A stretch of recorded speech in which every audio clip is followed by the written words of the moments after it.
Okay, hello everybody. Last week we talked about late hominins going all the way up to Neanderthals and Denisovans.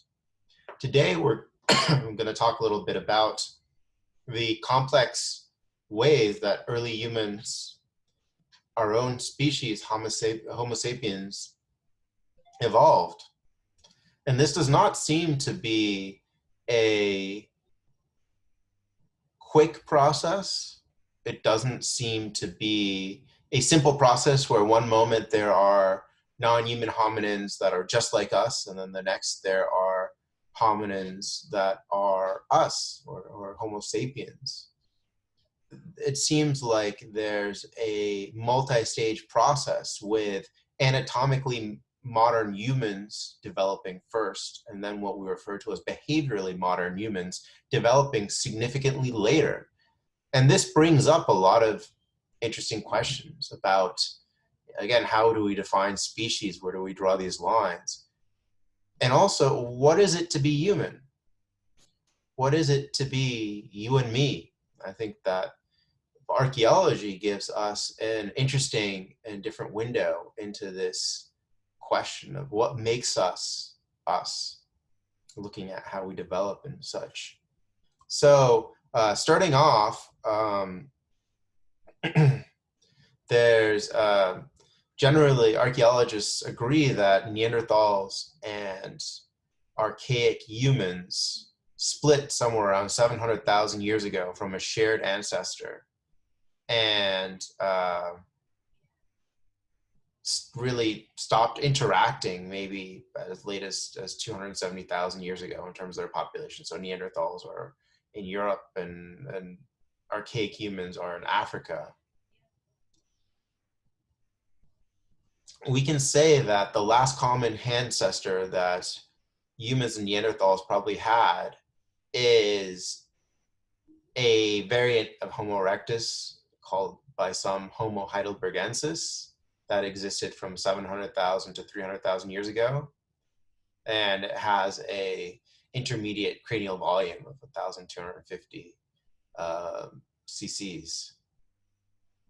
This is a species that's not well attested by lots and lots of examples. There's generally a lack of skeletal remains in Africa in this period. There's not a load of skulls. There's not a load of skulls for any period, but there's some discussion: are these Neanderthals? Are they archaic humans? What are they? But this is as close as we can get to a common ancestor between ourselves and Neanderthals. Now, for the long time, there was a major break in the archaeological record between these heidelbergensis and other species in Africa. So we really didn't know much of what was going on from 300,000 years ago until 200,000 years ago. However, there's been some really interesting recent finds, which I'll get to in a second. It's worth pointing out again the differences between ourselves and Homo erectus and later hominins. When we look at it all, they're really concentrated in the skull and in our brain shape and organization, our cranial morphology and our facial morphology.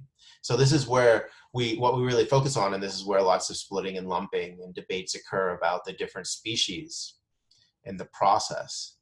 And as time goes on, or I'd say not even as time goes on, but until relatively later in our evolution, when we first see archaic humans, non-human hominins, they have more elongated, narrow brain cases, while we have a rounder, larger brain case. Of course, there are differences, again, in facial morphology and all of this as well. Now, just a few years ago, just 3 years ago now, there was a fascinating find that really changes our view of the earliest archaic humans and pushes the date back. So before then, and when I was taking classes even, the earliest humans were generally considered to have, or archaic humans were generally considered to have evolved around 200,000 years ago. But a find that's been known for a long time, it received further study, and there was further excavations at the site where the find was made. And this is a number of human remains, including a skull, a jawbone, some other smaller bones from the body. I think there's a femur and some leg bones that were found at a cave site in Morocco. So we're talking about North Africa here, which is really kind of interesting because we tend to associate hominin fossils most closely, or we know the most about hominin fossils in Africa from Ethiopia, so from East Africa and from South Africa as well. But as I said, until recently, you know, these skulls, they were known for a long time, but until recently, people assumed that the date for them was 40,000 years ago. So they were relatively recent. And this is a site that contained these human remains together with animal remains. Many of the bones that were found looked like they had green breaks, which is breaks right before or after death, or at the time of death. Some of them were charred and burned. So it looked like they were probably created by the same hominins whose remains were found, or the same archaic humans whose remains were found in this cave. And there's also evidence, the charring of the bones and carbon and such, there's evidence of fire. So we're talking about hominins that are breaking bones for bone marrow, that are maybe killing some of these animals as well. And they're creating relatively sophisticated stone tools. So these are points that are created using the Levallois technique. If you remember from last lecture, this is something we often associate with Neanderthals, but this is a little more sophisticated than the Schulian hand axes and the flakes that are so common from earlier periods. When we look at the skulls themselves, they show a mix of features. So the facial morphology is quite similar to modern humans. There's a shorter face, there's kind of a flatter face. It's not protruding out as much as they might with Neanderthals and such. There still seems to be some elongation of the skull, and endocasts, or like plaster of Paris casts that were made of the inside of the brain, show that there's distinctive organization, sort of a more ancient organization than modern humans have. Now, what makes this site that much more fascinating and important than the what it originally seemed to be are new dates. So archaeologists went back to the site and they excavated some more in the different strata of the cave, and they found one strata where these finds, the first finds, likely came from, where there were additional human bones, stone tools, and faunal remains. And using a dating technique called optical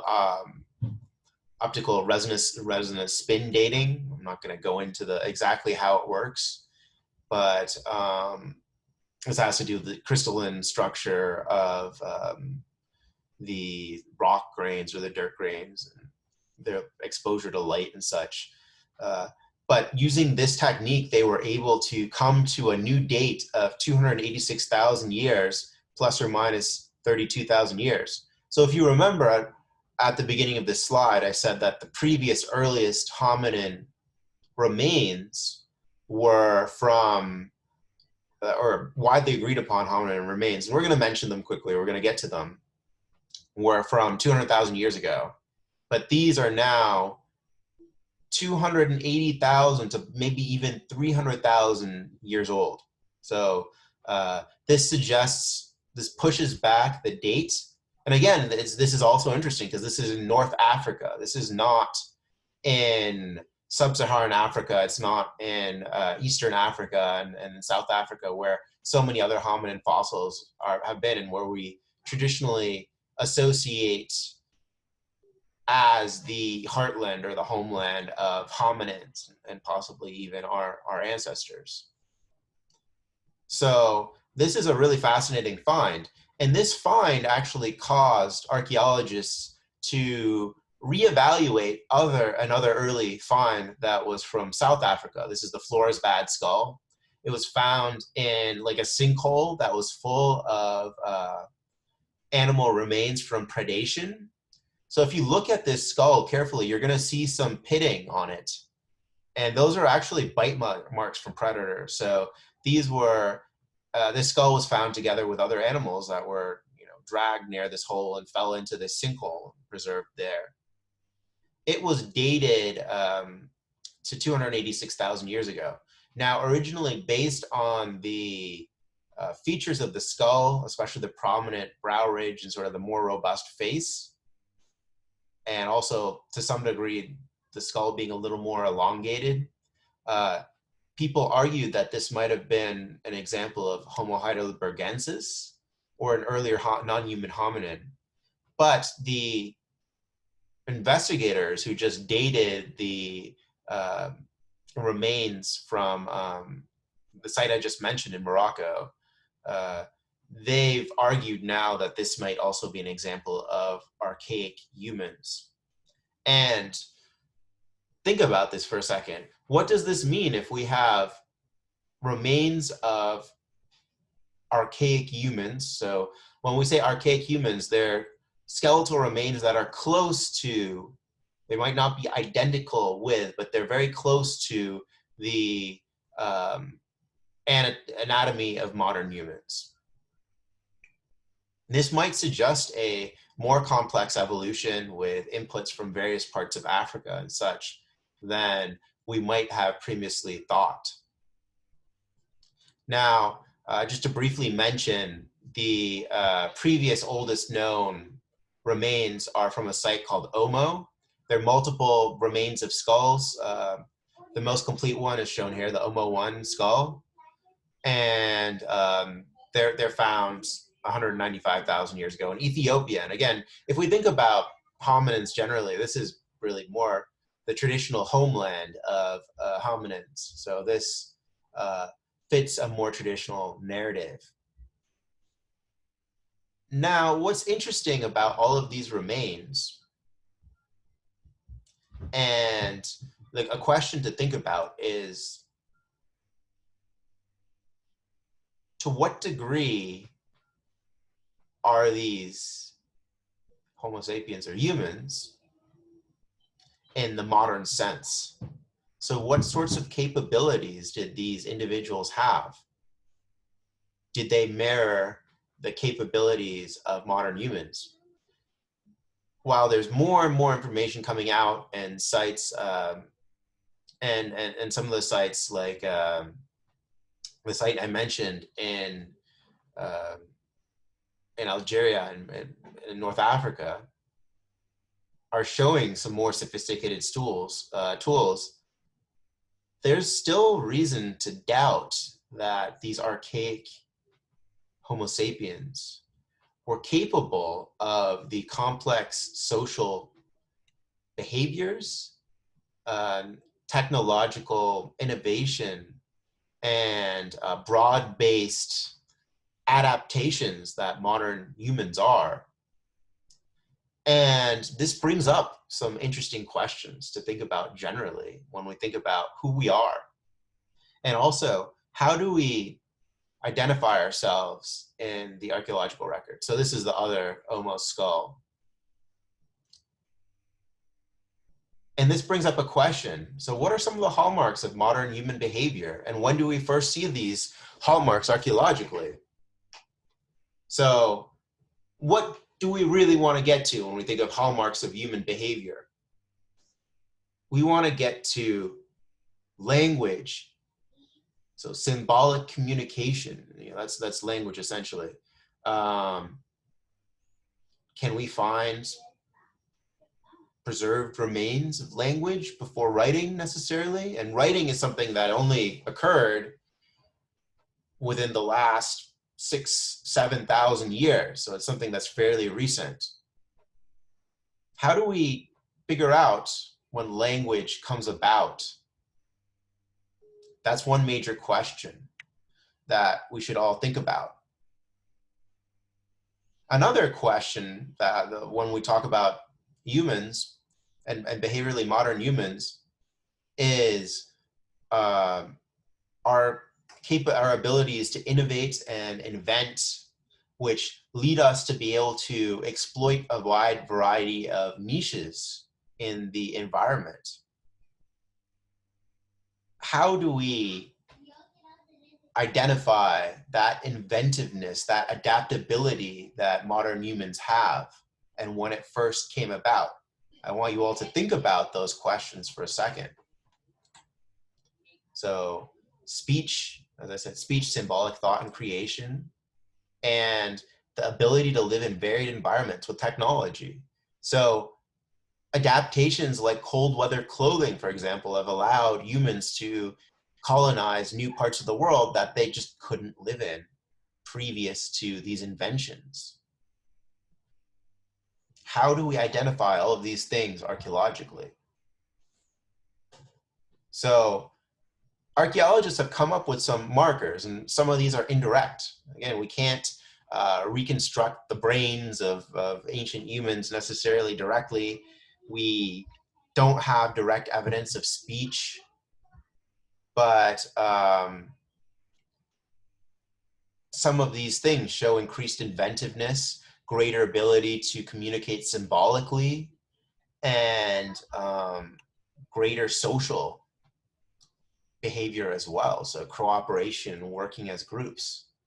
So one thing that's broadly pointed to as an archaeological marker of human behavior is an increased diversity and standardization of artifacts. So you're seeing more and more types of stone tools, and you may also be seeing greater change to artifacts over time. So this is, again, this ability to innovate, this ability to invent. We may see more types of materials used to create tools. So use of organic materials such as bone, antler, and ivory. When it comes to language and symbolic communication, so if we think about symbolic communication, language is just one of the many forms that humans communicate symbolically with. How else do we communicate symbolically? We communicate symbolically through the ways that we present ourselves. So how do we dress ourselves? How do we adorn ourselves? We communicate symbolically through art and iconography. So whether it be a t-shirt that says "I'm with stupid" or the Sistine Chapel, that's a form of communication as well that sends messages to others that are nonverbal. And we can look for these evidence of some of these behaviors. So we can look for jewelry and adornments, so evidence of adornment, bodily adornment. We can look for art, so rock art, figurines, things like that.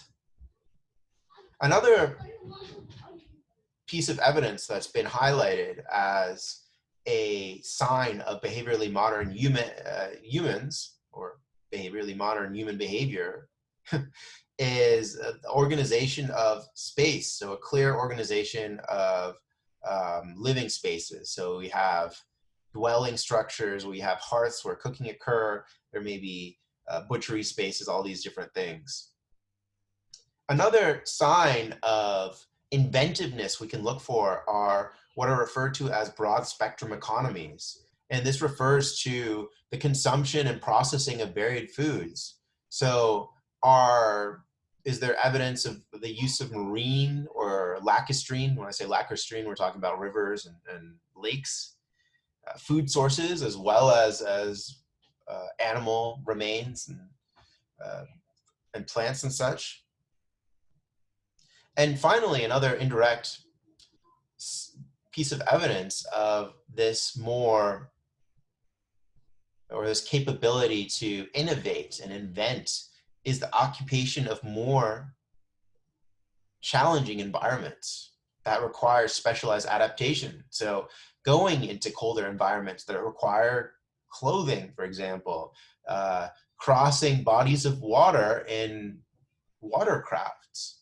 These are all indirect signs that we can look for that sometimes directly or inferentially suggest modern human behavior. So in terms of colonizing islands, we might not find the boats necessarily because they're made out of wood, but if we find artifacts that date to a certain date on an island that's inaccessible except for by boat, that suggests that modern humans made the trip. Yeah, modern humans went there. Traditionally, and for a variety of reasons, a lot of the signs of modern human behavior have been associated with the Paleolithic period in Europe. So around 40,000 years ago, we see the first examples of both portable art and rock art in Europe. And for a long time, as I said, archaeologists have argued that this modern behavior originates in Europe. This is something that is being questioned increasingly, and people no longer believe that the dates or the origin of these behaviors lie in Europe. It is worth thinking for a second why it may be that archaeologists first identified early remains and identified modern human behavior with early Europeans. I think that there are a few different reasons. One of the biggest ones, in my opinion, has to do with the density and the quality of archaeological research that has been occurring in Europe for the last 100 years in comparison with the work done in Africa. It's traditionally been a lot easier to work in Europe due to the local political and economic conditions. And there's been a lot more support for this work just because of people getting support from national bodies and such. And so the amount that we know about the prehistory of Europe is much greater than the amount that we know about the prehistory of Africa, where there are countries that are still difficult to access. And I'll show you artifacts from one of these countries. And we wish we knew more about some of these areas. And this has to do with the political stability and accessibility of these places more than anything. A second issue that is worth pointing out, and certainly traditionally been a problem, is frankly Eurocentric sort of racist views of our species, with ideas. This goes along with colonialism and the traditional dominance of Europe, but it's convenient, it makes people proud, it provides support for the superiority of Europeans, even if the earliest behaviorally modern humans are European. And this is something that spreads one way or another from there. So in my mind, those are two reasons. I think probably the first one is really the biggest one, because once people started finding some early evidence of symbolic behavior and sort of inventiveness in Africa, this Paleolithic revolution viewpoint where early modern human behavior was originating 40,000 years ago in Europe was quickly abandoned. People now generally recognize the Middle Stone Age of Africa as one of the sources or the source of behaviorally modern humans. Now, for a long time, we've known, so the Middle Stone Age is from 280 to 20,000 years ago. For a long time, we've known that there's a diverse body of artifacts from throughout Africa that show increased specialization in the types of tools that were created. And so in the Middle Stone Age, for the first time, we see regional complexes of tools. I wouldn't necessarily suggest that these regional complexes reflect cultures per se or ethnic identifications. Rather, these complexes and the differences we see among the tools from different areas may reflect distinctive resource exploitation patterns. So maybe there are different types of animals or foods that different people are exploiting in these areas. And so there are huge differences between Atarian points from North Africa. And we can look at a lot of these and we can think about, based on the shapes, what they might have been used for. I mean, I think a lot of these could have been hafted into projectiles, personally. And in comparison to how we import material from South Africa. And we can see that there's a quite distinct, there's significant distinctions in terms of the shapes that are seen. So there are tools that I refer to as denticulates that are kind of, denticulate means like a little tooth, essentially.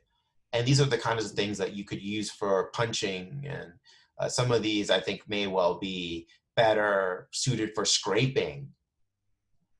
But if we compare the size and the types of tools from the Middle Stone Age from different parts of Africa, they're distinctive. And this suggests that people are adapting to different types of environments and resources, probably, and creating new types of technology. So this meets one of the categories of modern human behavior that was mentioned, this idea that there's greater change in variability and regional variability in stone tools.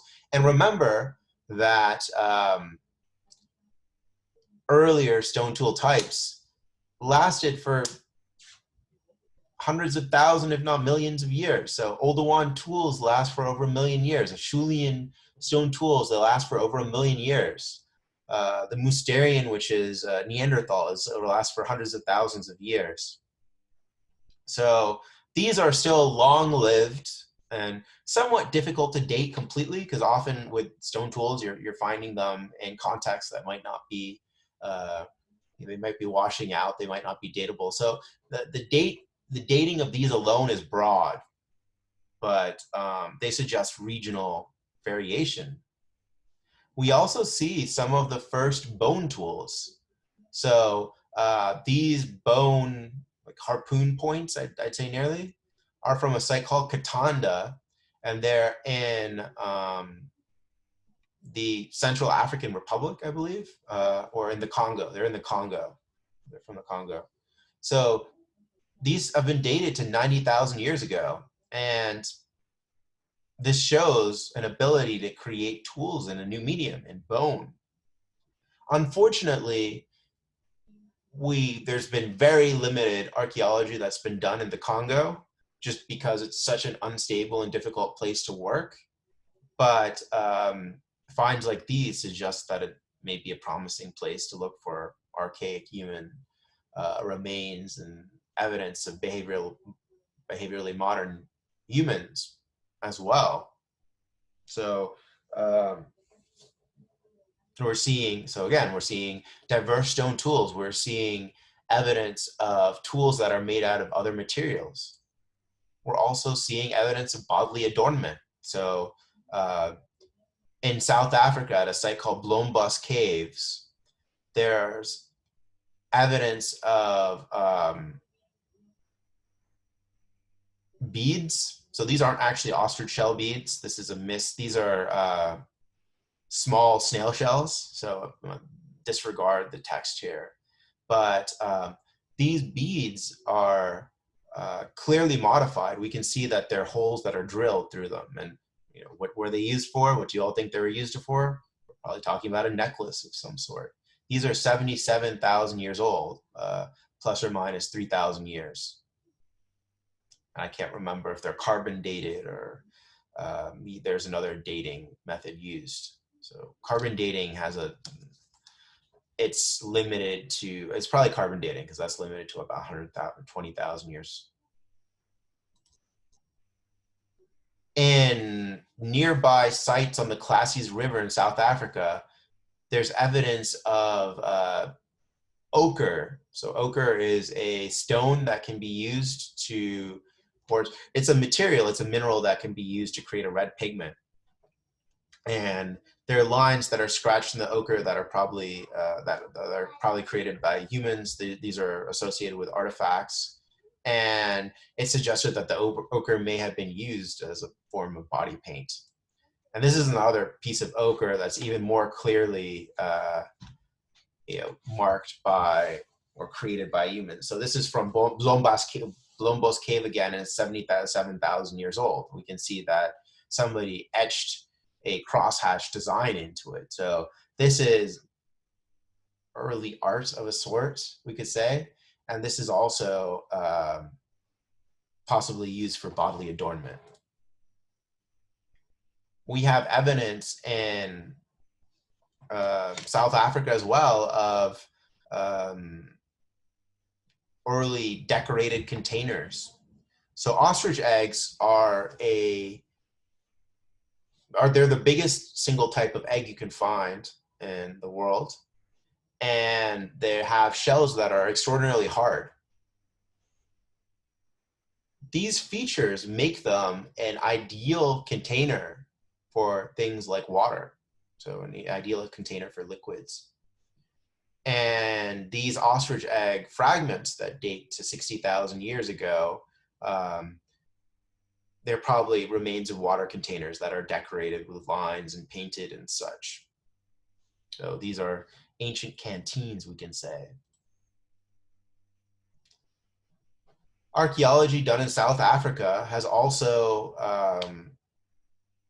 suggests diversification in diets, or done in Africa generally. So there's a fascinating site on the Classes River that's 150 to 130,000 years old, where there's evidence that people were consuming shellfish. It's a cave site, and together with stone tools and such, they're finding the remains of shellfish. So you would have to wade out into the intertidal zone or beyond to get these shells, and this suggests a diversification in diet. And at White Painting Shelter in Botswana, which is another early site, we find brackish water fish bones in association with Middle Stone Age artifacts. And so you have to go fishing. You have to fish to get this sort of remains. And so these, again, they show greater innovation, a greater ability to exploit diverse niches within the environment. Now, in addition to the, or not in addition, what's interesting is it seems that behaviorally modern humans or late archaic humans are migrating out of Africa at the same time that we're finding some of these early pieces of evidence of modern behavior. And probably this suggests that some of these things date even farther back. It's just, again, there's relatively little archaeology that's been done, so this suggests that there may be much more to be found. And if we look at the stone tools as well, and the proliferation of stone tools, it may be that this is happening earlier than 70,000 years ago. evidence of some of the first migrations out of Africa come from Israel. So there's the sites of School and Kafes. I may be saying these wrong, but these are individuals that have a mix of modern and archaic traits. So if we look at the shape of the skull itself, the School skull, it's quite rounded, and the shape of the cranial of the cranium, the cranial cavity, is quite similar to modern humans. But if we look at the face, there's that prominent brow ridge that you see, and robust jaws that are distinct from most modern humans.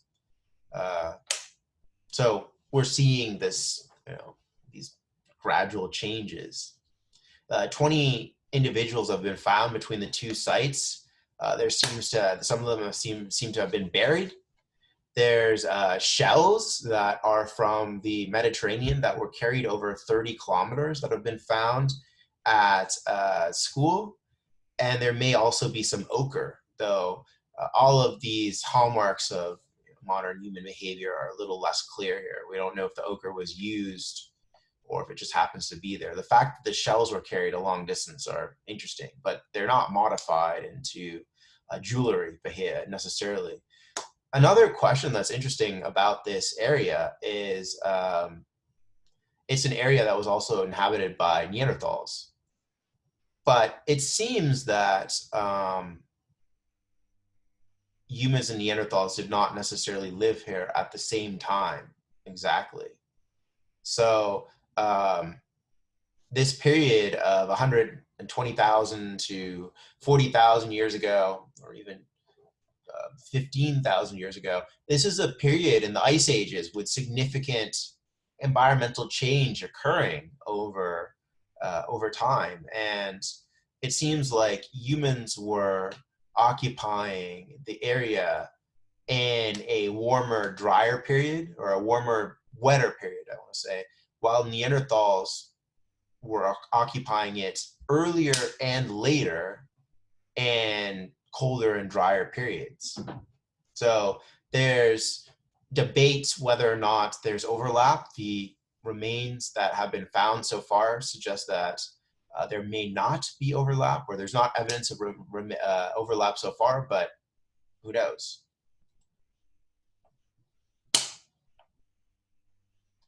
The clearest evidence of behaviorally modern humans in this area in the Middle East, though, comes from 55,000 to 45,000 years ago, where we see new stone tool types and varied tools coming into the area. It's just worth mentioning.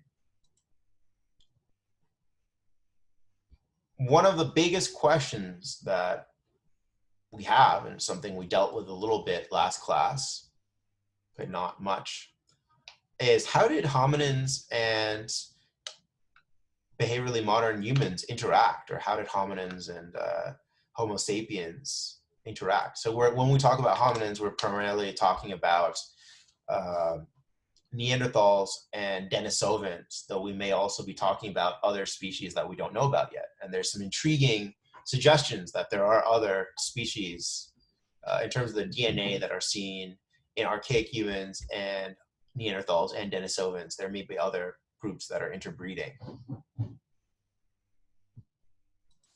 There are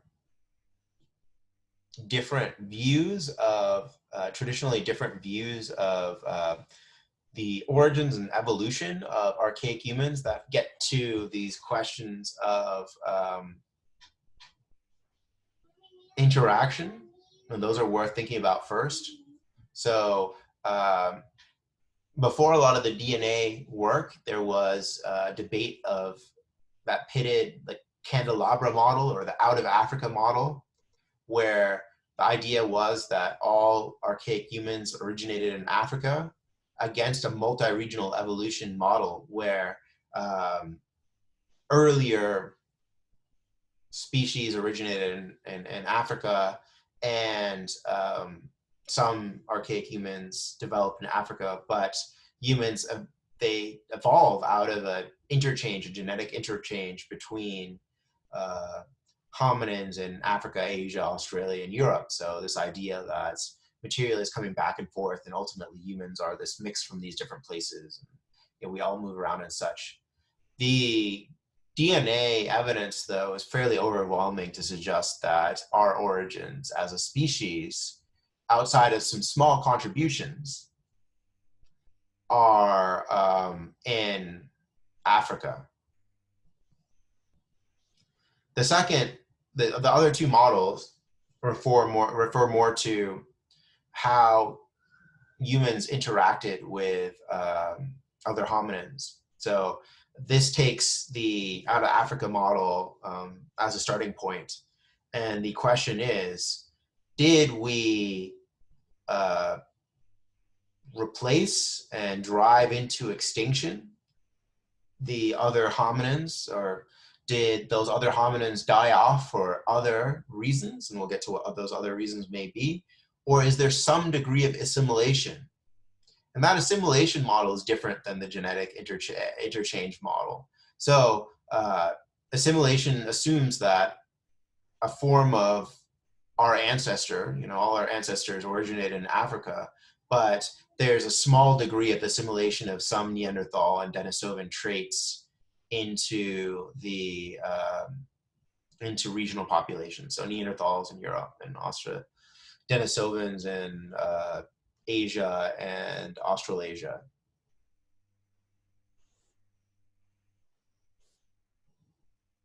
There's some who support the view that, and it's complicated. It seems like there's a complicated mix of features, but there's some strong evidence, or there's some strong arguments that climate change may have been partially the cause, but for the extinction of Neanderthals. Though there's a lot of debate about this. It's something that I'm not completely convinced about. But Neanderthals, they go extinct by about 40,000 years ago. So that's the key date for Neanderthals. And it's pretty clear that there's a major cooling event around 40,000 years ago as well. And that cooling event helps to,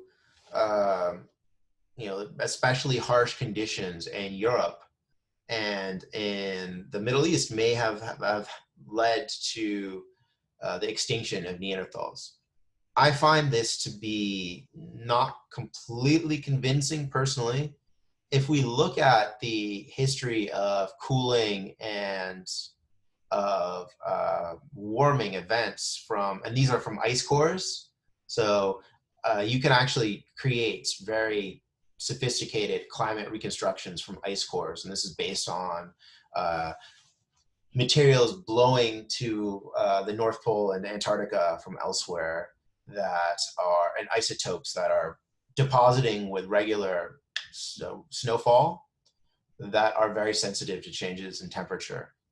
And it's the reason why I'm a little skeptical of this as the only reason for Neanderthal extinction personally, though there are many people that support this, and it may well have been a contributing factor, is that if we look at the climate graph on your left, there are multiple cold and warm periods through the history of Neanderthals. And these graphs, they only show a very limited amount of that history.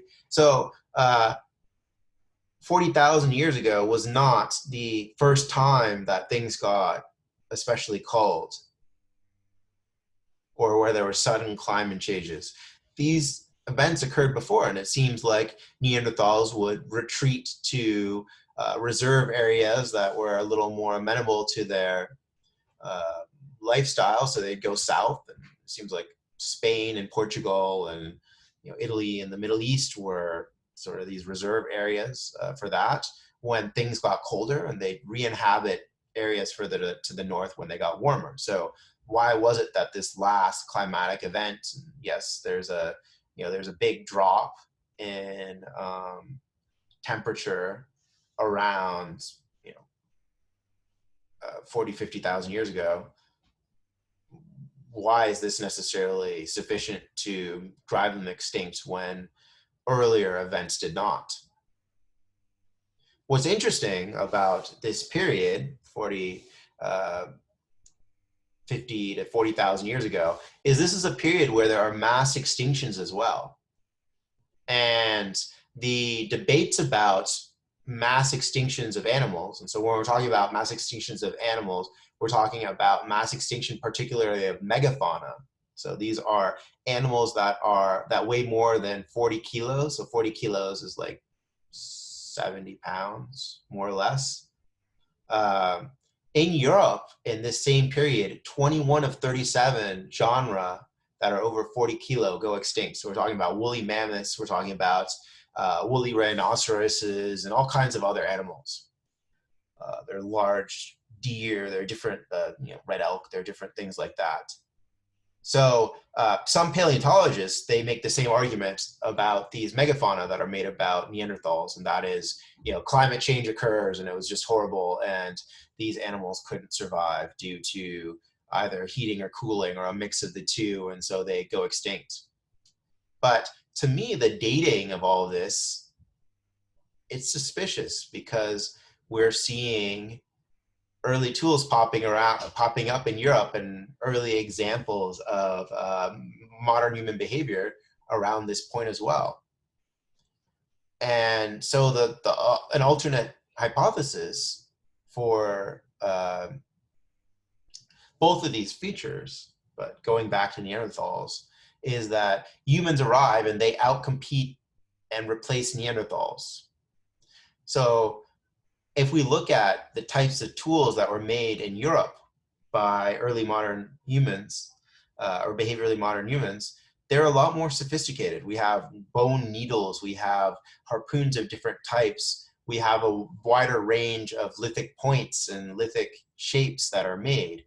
And these all may suggest that humans were more adept at surviving in these environments and exploiting these environments.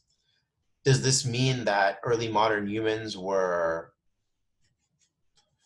there killing off Neanderthals and there were battles between Neanderthals and modern humans? It's not really clear. It's not necessarily that that's the case.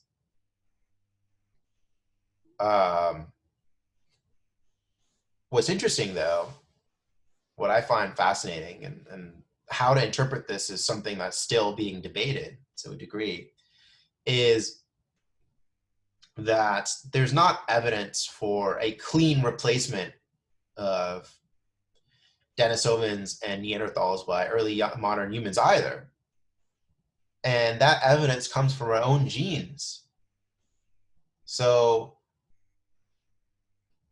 European populations and some Middle Eastern populations share 2 to 4% of their DNA with Neanderthals. This is something I mentioned in the last class, but what does this suggest? It suggests that there's some interbreeding that occurs. And there are DNA as more early humans and Neanderthals are found and more ancient DNAs have been found. There have been tests that have been done on some of these archaic humans as well, that where there's been higher degrees of Neanderthal DNA, and that suggests more recent hybridization than what we see, which is 2 to 4% today. Generally speaking, the geneticists and the archaeologists who really look at this data and know this data, they suggest, and this is due to a lack of mitochondrial DNA and Y chromosome DNA, so this is DNA that we can trace back to maternal and paternal lines. They suggest that hybrids and interbreeding was probably relatively rare, that this wasn't something that was happening on a regular basis. We haven't found any individuals, and there are no living individuals where we can either clearly trace ancestry back to a Neanderthal on the maternal line or on the paternal line. And we know about this because we've sequenced the DNA of Neanderthals, including their mitochondrial DNA and their Y chromosomes. And so we know what those should look like, and we haven't found those. But that being said, there is evidence of interbreeding and viable offspring. This, as we explored earlier, this has some fascinating questions for how we define species. If these are viable offspring, can we really maintain the lines that we maintain between humans and Neanderthals and Denisovans?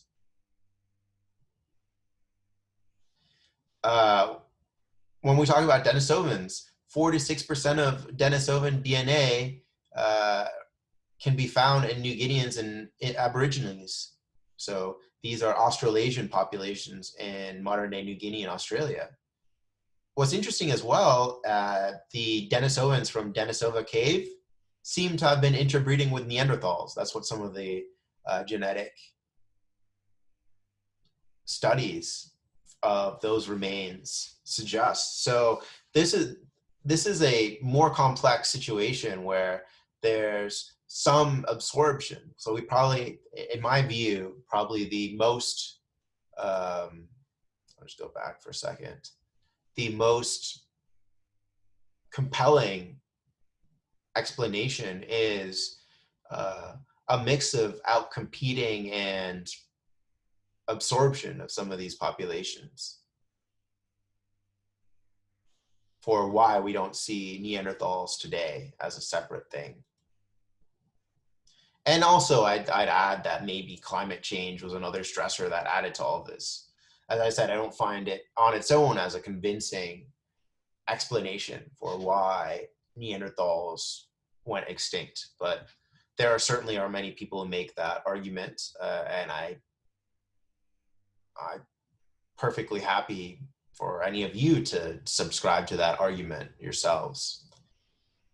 And of course, when we're talking 40,000 years ago, 35,000 years ago, it's worth mentioning very briefly, we get art of a distinct, different nature than what we see in Middle Stone Age Africa. And this is probably part of why there's been such a strong bias for Europe as well. So in Middle Stone Age Africa, we're seeing bodily adornments and decorated water containers and things like that that are preserved. And there's some rock art that may be from around 30, 40,000 years, but we have figurines there. So that's the Hohenstein-Stadel figurine, and really sophisticated rock art in Europe that is from 40 to 30,000 years ago. And so many people still consider Lascaux and Chauvet Cave and these different rock art sites to be, high art. They're major contributions of human art. So this is something that's worth thinking about and mentioning, and something that's distinct as well. I'd briefly also like to mention, finally, the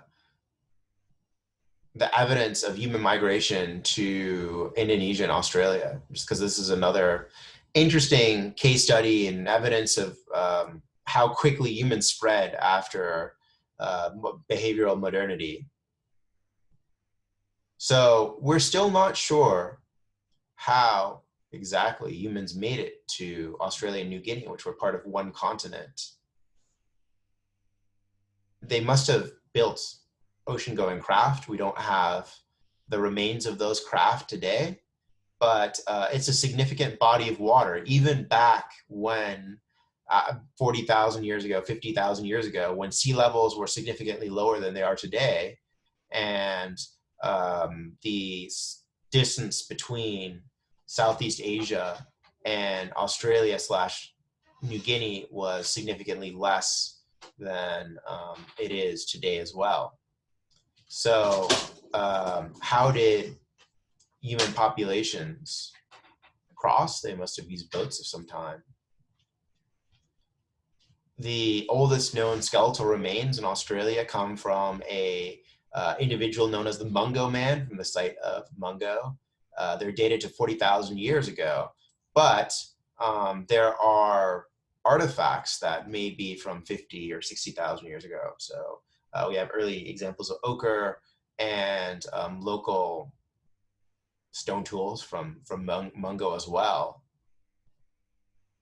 And we have this big coincidence. So a similar coincidence to the mass extinctions I mentioned in Europe. We have the situation where 16 out of 17 genre that weighed more than 40 kilos are going extinct, 50,000 years ago, 40,000 years ago. So these are marsupial lions, so Thylacoleo carnifex, giant kangaroos,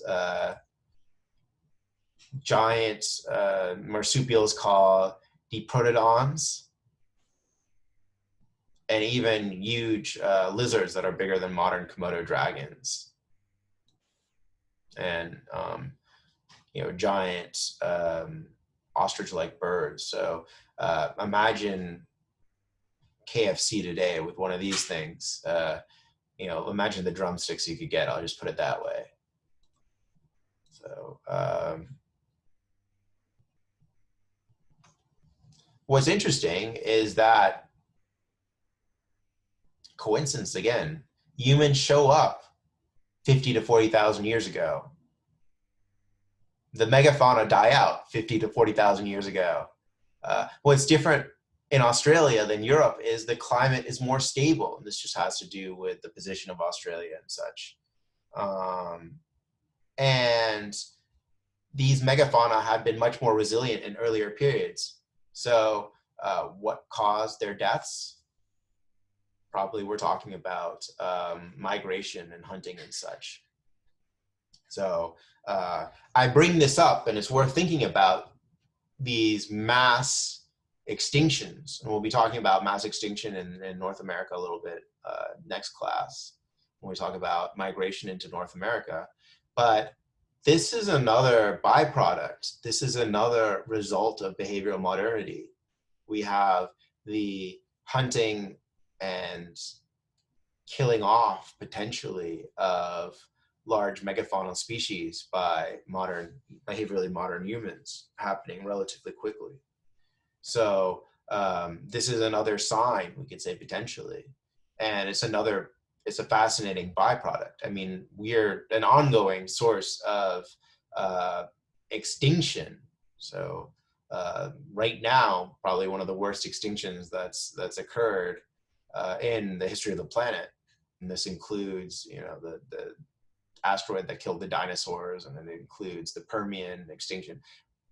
It's occurring right now. It's been occurring over the last couple hundred years, and it's different even than the megafauna extinction. So the point of that just being, humans have, behavioral modernity is also resulted in, the destruction or the outcompeting of many other species. This is something else that we can think of as a sign and another interesting byproduct of these earliest behaviorally modern humans.